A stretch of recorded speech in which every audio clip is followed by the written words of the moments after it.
Subcutaneous medications. If you are providing care to someone who needs medications given through a subcutaneous line, you will be trained by a nurse in how to give these. This video is a reminder and doesn't replace this training. Subcut is short for subcutaneous. This means under the skin. The nurse will put a tube on the arm, leg or body. The tube has a valve on the end. Keep an eye on this area and let the nurse know if it is red, swollen or painful. The site may need to be changed. If the person you are caring for has symptoms that aren't controlled, check what can be given on the paperwork from hospice and on your records of what has already been given. Call the hospice and discuss this with the nurse. You will need to describe the problem, for example, nausea, and tell them what has been given already and what time it was given. They may also ask what has been prescribed for this symptom.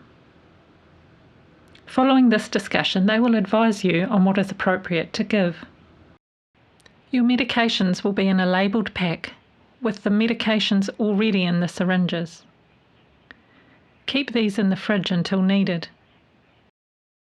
Check the dates, patient name and expiry date upon receiving and before using. Prepare by washing or sanitizing your hands well. Gather your syringes and alcohol swabs in a dish so that everything is handy and clean. You will also need a saline syringe to flush the medications through the tube. Clean the end of the tube well by pressing down firmly with the alcohol swab and allow it to dry for about 20 seconds. Following cleaning, avoid touching the end of the tube again. Remove the cap of the syringe, checking again the label on it that you have the right name, medication and dose. Screw the syringe into the tube. Slowly push the medication into the line. If you have more than one medication to give, follow with the second one without putting down the valve end of the tube.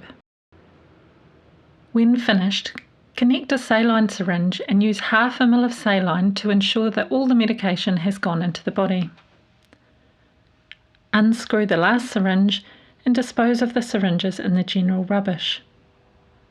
Make sure that you record what you have given, the dose and what time accurately.